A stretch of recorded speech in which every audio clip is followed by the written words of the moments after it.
I've always been a big fan of Halloween. When I was a kid, that was, of course, because of the candy and the chocolate bars. As I got older and entered my teenage years, that changed.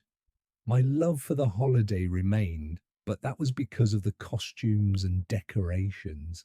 I had this one neighbor, you know, the type, the one that goes all out on either Christmas or Halloween. Luckily for me, it was the latter. She put up statues of plague doctors, clowns, and whatever else she could get. It was awesome. And I couldn't wait until I was an adult so that I could decorate my front yard with skulls and jack-o'-lanterns. So I'd probably disappoint teenage me, but money doesn't grow on trees. Still, even as I settled into adulthood, Halloween remained dear to me. Though admittedly, that's because I met my fiancée, Mary, on October 31st of our last year in high school. Before you ask, yes, we were wearing costumes. She wore a prom dress covered in blood, and I was dressed as the axe-wielding Jack Torrance. We soon bonded over our shared love of Stephen King, and that night a relationship started that would last for 7 years, 5 of which were dominated by our little labradoodle, Shallon. They were the best years of my life. This Halloween was different. It started out normal, us cuddling up on the couch and watching kids in costumes start trick-or-treating a little early. Such is the nature of kids, as we all know. Halloween being on a Saturday gave them the excuse. Mary and I laughed when a group of superheroes, the Avengers I think, showed up before the sun had even gone down. We answered the door a few times, smiling, handing out candy, the usual. But there was one group that stuck out towards the end. 3 kids, or well, teenagers really. Their costumes weren't costumes at all. One wore a plain hoodie with the hood pulled low, and a bandana covering everything below his dark eyes. The teen in the middle wore a stiff potato sack draped over his face with the eye holes cut too big. The last and smallest of the group, a girl by the looks of it, had her face painted in a style reminiscent of a hard rock band like Kiss. "Trick or treat," the girl giggled, holding out a pillowcase full of sweets. They all looked at me the way a toddler looks at a monkey at the zoo. Something about them felt off, and I wanted nothing more in that moment than to slam the door shut and forget all about the holiday. Instead, like the moron I am, I grabbed a few Milky Way chocolate bars from the bucket next to the door and dropped them into the pillowcase. The girl's eyes lingered on my engagement ring, which usually made me happy. I'd talk people's ears off about the way I proposed to my fiancée, the way we met and just how idyllic our life was. This girl didn't look at it with curiosity, however. Her eyes gleamed like those of a predator who'd just seen its dinner and found it to be delectable. "You married, mister?" she asked, with a wry smirk on her face. After a brief and awkward pause, I replied, "Yeah, you kids have fun now." I closed the door, but not before catching the kid with the bandana tilting his head to look inside of my home. Shallon was at my side before long, wagging her tail and drooling all over my new and, unfortunately, expensive shoes. I cleaned them, though not before a tease from Mary. They weren't exactly shiny, but they would do for our date. Later, when it was time for our dinner reservation, we left the usual bowl outside. Take one, be honest, all that. We knew it would probably all go into a single person's bowl, but it was better than nothing. We were excited, dressed up a little nicer than usual, and headed to the restaurant. For a while, I forgot about those kids, but when we came back, the street was quiet. Most of the houses had gone dark, and our bowl was gone. Not just the candy inside. Someone had actually taken the shitty $2 plastic bowl with them. Shit, at least they left the note, Mary chuckled. I was less humoured by the abduction of my favourite shitty bowl. I grabbed the piece of paper and we went inside, where Shallon barked up a storm at the sound of Mary's keys jingling in the lock. As soon as we entered, we gave her the pets and belly rubs she deserved, as well as the leftovers of our meal. I lay the note on the table, only now noticing what was written in messy, bold letters, like a kid would scrawl their first words with a crayon. Thank you. That was all it said. Under it was a symbol, one I can only describe as an empty hourglass inside of a circle. See, polite little monsters, Mary teased, crumpling it and tossing it into the trash. I forced a laugh, but the image stuck with me. I tried to push it out of my head as we kicked off our shoes and gave Shallon her leftover steak. She wagged like she'd won the lottery, scarfing it down before immediately begging for more. Dogs in a nutshell. By the time we cleaned up and changed into something comfortable, we were as exhausted as Shallon after a long walk. I glanced out the window one last time, and nothing but the dark and empty street looked back. Come on, Mary yawned, already halfway up the stairs. Bedtime. Shallon's already claimed her spot. Sure enough, our dog was curled up at the top step, tail thumping lazily against the carpet. I gave the front door one last look. Locked. Bolted. I followed them upstairs. As Shallon made her way to our bedroom, she stopped dead in her tracks, then arched her back and growled at the door to our bathroom. Mary and I shared a look, and I could smell the fear in her breath mingling with mine. She backed up, nearly bumping into the hallway closet as I put my index finger to my lips in the universal gesture for quiet. I crept towards the door. Mary stood shivering behind me, fear in her eyes. I knew how she felt, the hope of being wrong and the fear of being right. My hand rested on the doorknob, but when I swung it open there was nothing. Suddenly, Shallon spun around and barked at Mary. Wondering what the fuck was going on, I turned to Shallon and bent over to pick her up and calm her down. "Felix!" my fiancée screamed. Just as I looked up to see why she yelled my name, something crashed down hard against the back of my head, and I fell, sprawled out on the floor. I tasted copper, along with the very distinct feeling of my own molar piercing my cheek. Mary continued to scream, and I could only watch as the closet behind her opened. Two gloved hands shot out from the darkness, rag in hand. The rag, held like a garrote wire, was forced into her mouth and she was pulled towards the closet. It was then that I saw the familiar white and black face paint of her assailant. Contrary to before, she wasn't smirking but smiling gleefully from ear to ear. As Mary tried to fight back, someone else stepped over me. Shallon, oh sweet puppy that she was, leapt towards the teen who had bashed me on the head. Her teeth caught his heel and he yelped like a child. "Fucking piece of shit!" he yelled, though it was muffled by the bandana he wore. Shallon did not relent. She tore and bit at his heel like it was a tasty bone.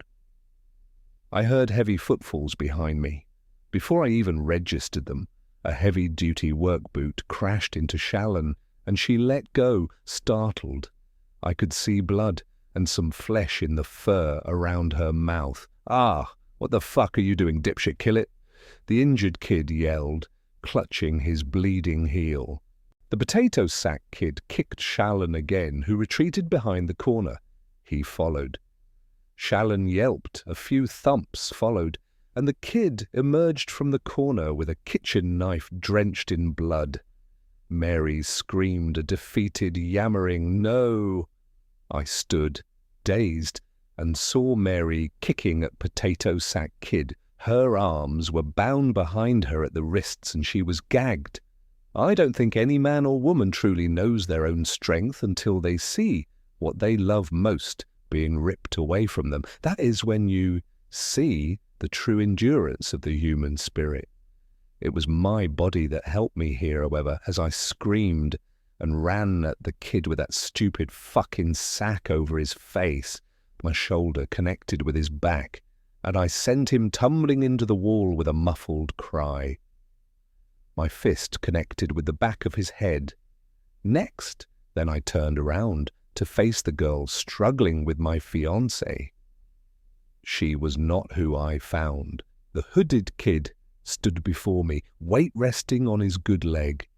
More importantly, he had a baseball bat which was on a trajectory with my side.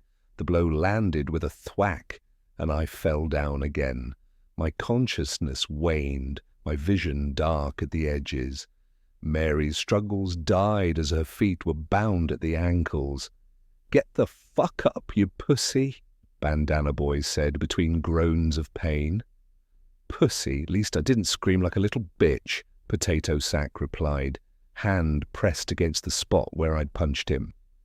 They continued bickering, but I couldn't make out the words anymore. The darkness of unconsciousness embraced me with its cold arms. Mary whimpered. A distant jolt of pain erupted from somewhere in my gut. I tasted copper, thick as syrup, and it coated my mouth. Some fabric, a rag perhaps, had been shoved into my mouth and bound behind my head. There was a droning noise coming from my right. Voices, laughter. It was the television, but how we never forgot to turn it off, not even when our eyelids drooped and our limbs felt as heavy as lead. The teens, I remembered. They must have turned it on, but why? I raised my head and opened my puffy eyes. The back of my head and my side throbbed in unison like a slow, calm heartbeat. Run. I had to run. Yes, I'd dash through the house and across the street. I'd scream for help, knock on every neighbour's door, wake every damn dog in the neighbourhood until their barking and whining chorus woke their owners. I raised my right arm. It stayed in place, something rough and tight restraining it at the wrist and elbow. I tried with my left arm, but it too was restrained. So were my legs. The old wooden armrests groaned whenever I tried to move, and the sound intensified the aching in my head. "Morning, sleepyhead," a giddy girl's voice spoke in my direction. I opened my eyes. Mary was opposite me, tied to a chair the same way I was. Her mascara streaked down her face in black rivers, her mouth gagged with the same rag as before. She looked at me with wide, fearful eyes. Her whole body shook as she sobbed against the fabric. And then I heard it laughter. Not nervous laughter, not even cruel chuckling like you'd hear in a cartoon. It was giddy, bubbling, and it came in bursts from the girl with the painted face. Slowly, she crept up to my fiancé until she stood right in front of her. She clapped her hands together. "Boo!" Mary jolted, screaming behind the cloth. This caused the girl to giggle some more, skipping around our living room like a happy child on Christmas. "This is great," the girl beamed, spinning to the others. The boy in the bandana was sitting cross-legged on the floor, pouting. "Make it quick, still got to clean the fucking blood upstairs." "Hey, I'm savouring this. Not my fault you let yourself get bit," she said, turning her attention to something behind me. "Ah, there you are. And, oh, is that a gift for me? You shouldn't have." She hugged him, then skipped over to Mary.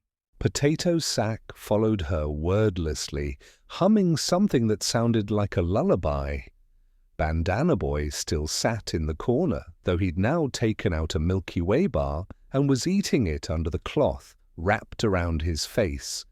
He glared at the girl with spiteful eyes, as if he was trying to make her head explode through sheer force of will. Her head remained steadfast on her body, though, and she now stood behind Mary. Throughout this whole ordeal, she and I had been exchanging nervous glances. I hated to see her like that, and I tried constantly to wring out of my restraints.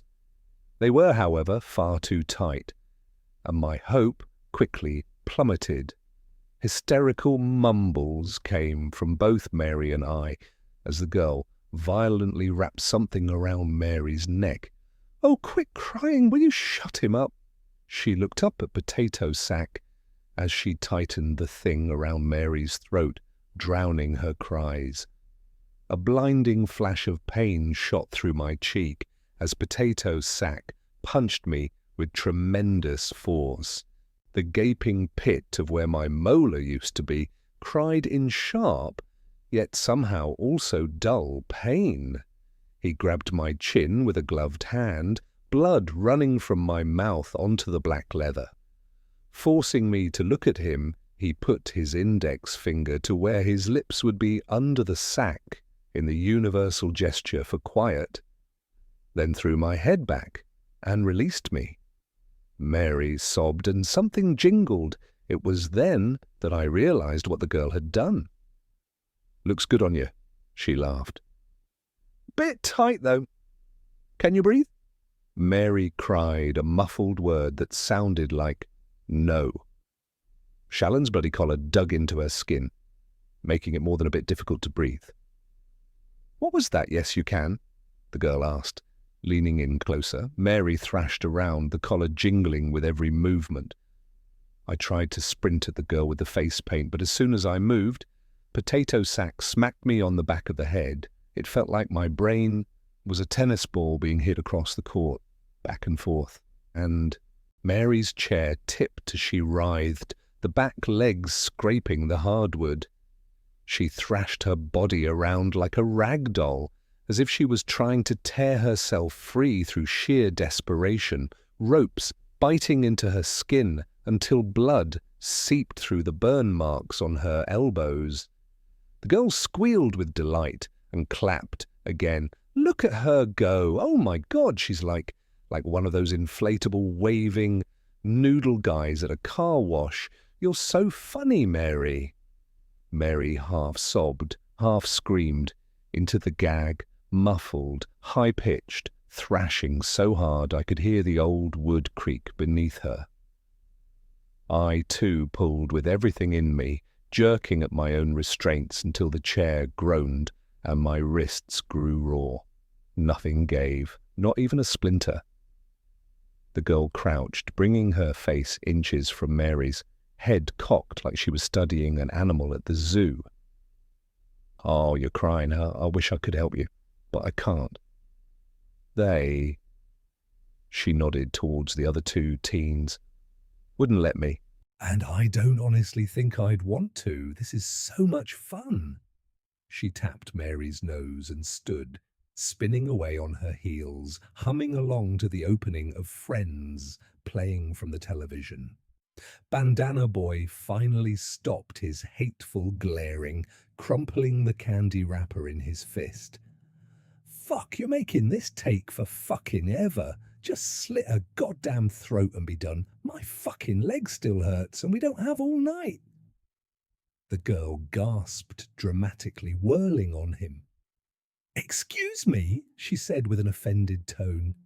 "Do you ever have fun with anything this isn't like shoving Taco Bell down your throat before Mum gets home? This is art." "Art my arse," Bandana Boy grumbled. "You're stalling, always stalling, and I'm not cleaning her off if she pisses herself when you pull your ha-ha boo shit." "Language," the girl said sweetly, wagging her finger. "We have guests." She gestured at us. Then she twirled and faced me, her painted face glistening under the TV's bright light. "You look like you want to say something. You want to say something, Mr. Sleepyhead." I screamed 1,000 inaudible vulgarities into the gag, twisting with such force my chair rattled against the floorboards. Veins bulged in my neck and forehead. My arms screamed fire. But the ropes only dug deeper. I felt my skin twist and tear under the strain, warm blood sliding down my arm and onto the armrest. Potato Sack stepped closer. His massive shadow rolled over me like a storm cloud. He didn't move quickly, didn't threaten, he didn't need to. "Oh, don't be mean to him," the girl said, smacking Potato Sack lightly on the chest as though he were her big brother and they were role-playing on the playground. "He's cute when he's angry. Look at those eyes, they're like—" She leaned toward me, peering close. "Like a deer right before it goes thump, thump, thump on the hood." She mimed the action, placing her hands on an imaginary steering wheel and going up and down with the aforementioned thumps. Mary writhed harder at those words, her eyes caught between desperation and fury. Her screams were raw, shredded, but they were turned to pitiful, wet sobs as if pushed through a meat grinder. Bandana Boy cackled. "Yeah, and you're the fucking Subaru." "Language!" she snapped again, but then suddenly, like flicking the lights on, she burst into giggles. "Oh my God, you're funny when you're mean!" The girl whipped back around, crouching low to Mary's trembling form. "But you," she whispered, her voice sing-song now, "you're the main event." She plucked the dangling tag of the collar, letting it tinkle like a bell. With her other hand, she gently reached up and slowly took the gag out of Mary's mouth. I watched, breath caught dead in my throat. "Why?" Mary sobbed, eyes downturned. The girl made a tisk sound and lifted Mary's chin. "Because it's fun," she said, looking Mary dead in the eyes. Her grin grew into a manic smirk. "Please don't kill us," Mary cried. The girl's smile stayed perfectly in place. Sorry, no can do. You see, this is all going to be over soon. The sun, the dark one, wills it so. You're lucky, you won't live to see the rest. They're much worse than us, but you've got to start somewhere, right?" As she saw the look of confusion on my fiancé's face, she decided that it had been enough. She reached back up to put the rag back into place, and as her fingers came closer, Mary lunged forwards and bit down hard. With a pained yelp, the girl yanked the collar so hard the chair toppled, Mary crashing sideways with a hollow bang against the floor. A spray of blood shot through the air, covering Mary's face. 3 fingers rolled across the floor, blood streaming between the floorboards like tiny crimson rivers. The girl howled a cry of pain, which was quickly replaced by an animalistic growl. She clutched the ruined, uneven stumps of her fingers, blood streaming down her arm as if from a spring. "You bit me!" she screeched, the smirk she once wore now replaced by a furious snarl. "You stupid little whore!" She kicked Mary's chair, only managing to hurt her own foot. Mary coughed, spitting out blood that wasn't her own, her body convulsing as she tried to free herself again. The girl loomed, clenched teeth bared. "No more games. I'm going to fucking kill you." Bandana Boy's eyes lit up like it was Christmas. "Finally!" He rose, looked at the blood spurting from the girl's fingers, as if noticing it for the first time, then clenched his eyes shut in frustration. More blood to clean up. Potato Sack just stared down, letting the girl do as she wanted, but ready to jump in and end it quickly should things go south.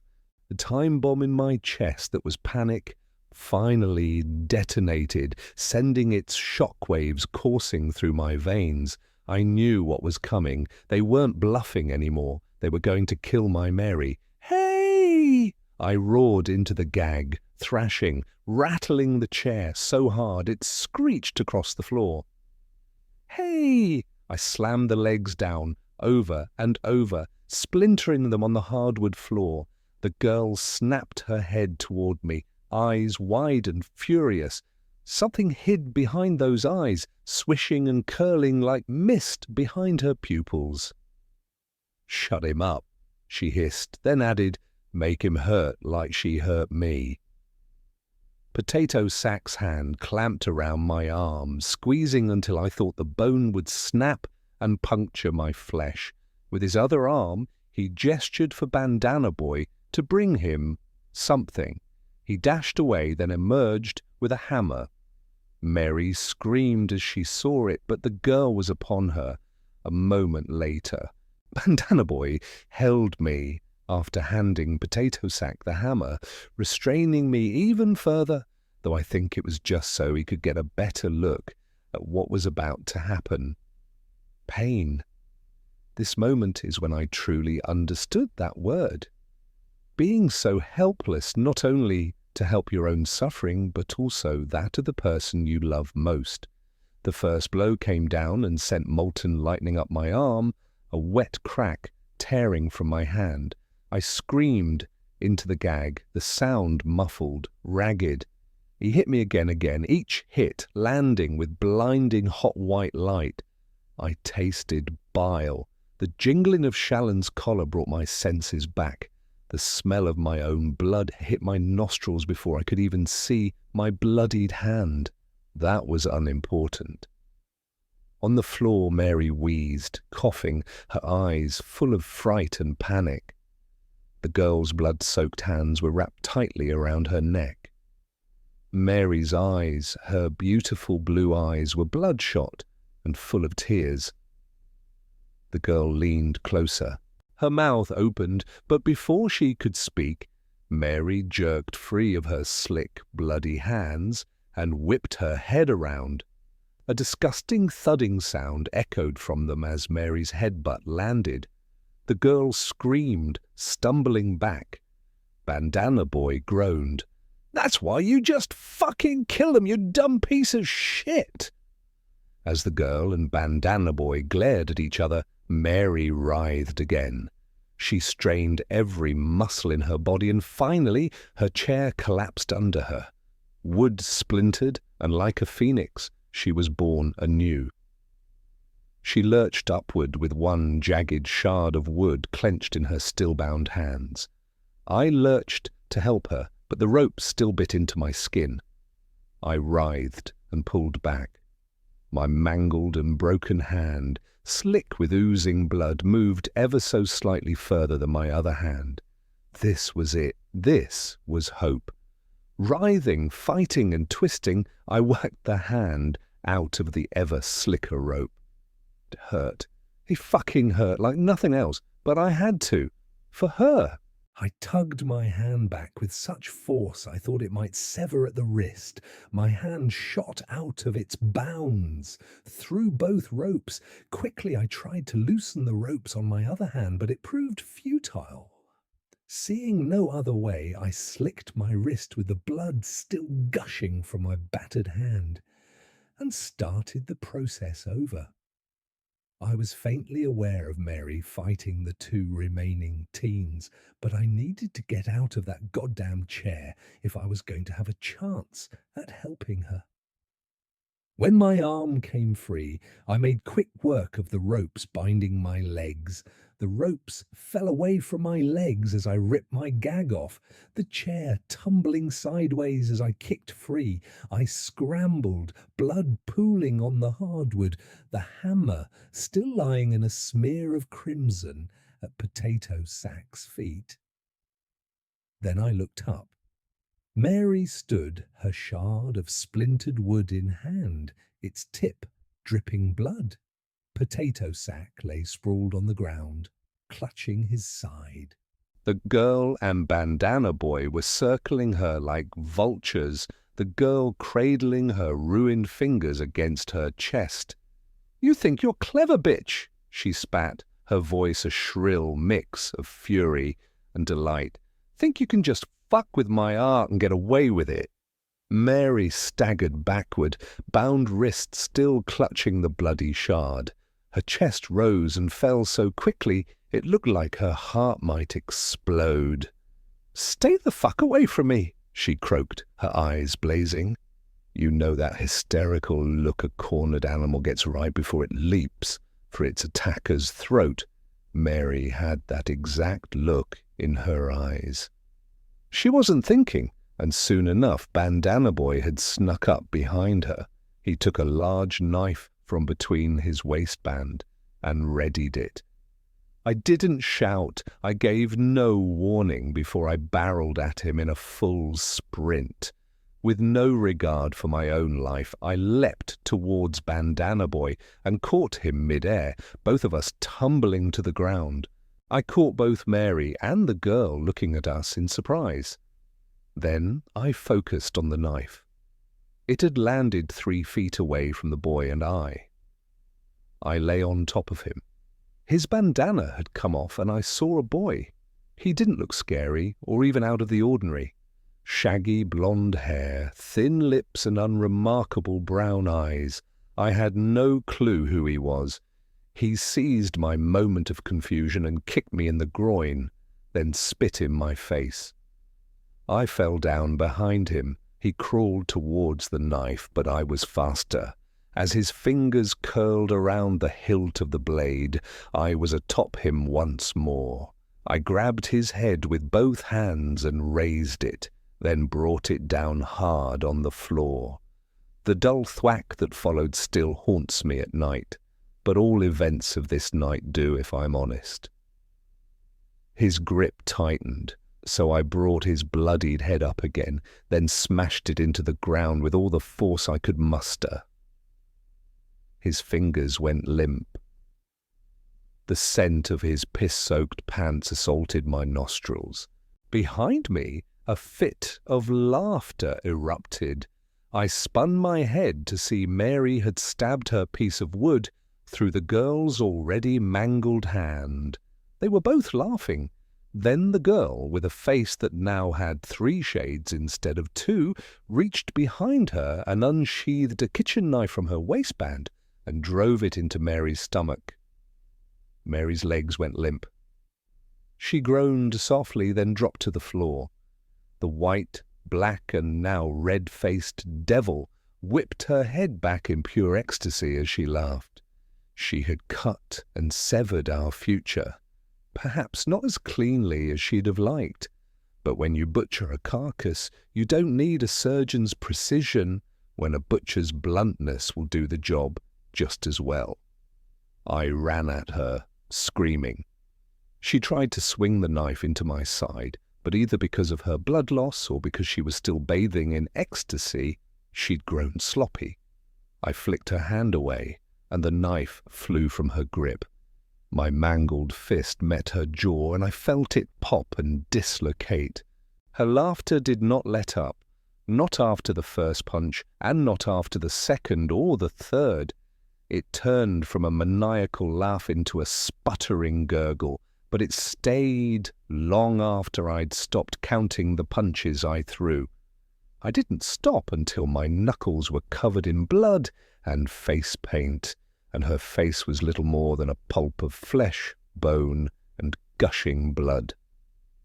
Mary was still breathing when I ran to her, though softly. She lay on her back, blood pooling beneath her, hands pressed weakly against the wound. Her eyes fluttered open at the sound of me collapsing beside her. I sat on my knees and held her in my arms. My broken hand hovered uselessly before finding hers, slick and trembling. "It's okay now, honey. I've got you. She shook her head, a distant smile on her lips. "Felix," she whispered, looking at my hand. In her final moments, she was more worried about my shattered hand than her own impending death. No, stay with me. You're going to stay with me, okay? I pressed my hand against her wound, uselessly, desperately. My tears fell into her blood. "Mary, please." Her hand twitched against mine, then slid limply away. Her chest shuddered once and then stilled. I held her, rocking her back and forth like you'd rock a child to sleep. My tears fell on her cheeks. The room was quiet, too quiet. Behind me, Potato Sack groaned. He wasn't dead. Life is, well, life. It can be so unfair. I lost my wife, and yes, I call her my wife, even if we never officially married. I lost my dog and my hand. But that fucking little murderous piece of shit lives. They tried to get a motive or, well, anything out of him. He didn't talk. From what I hear, he's catatonic, like a plant. I honestly have no idea how or why that is, but what that girl said to Mary keeps ringing in my ears. This is all going to be over soon. The sun, the dark one, wills it so. You're lucky, you won't live to see the rest. They're much worse than us. The symbol they drew on the paper, the circle with an empty hourglass inside. I've read of other incidents where it was found in the years since Mary's death. Some cult footage, a creature called a Fionn. It's even been linked to an AI. I don't know if I believe any of this, but like I said, that girl said some cryptic stuff, and I don't know what to make of it. This is simply my account of what happened on Halloween in 2019. Make of it what you will. I won't be reading your comments. It hurts too much. Whenever I close my eyes, I'm back on that floor, holding Mary, begging her to stay. I think often in those moments that I should have died there too. Maybe I did. Maybe. My time will come when the dark sun rises and carries death upon the wind.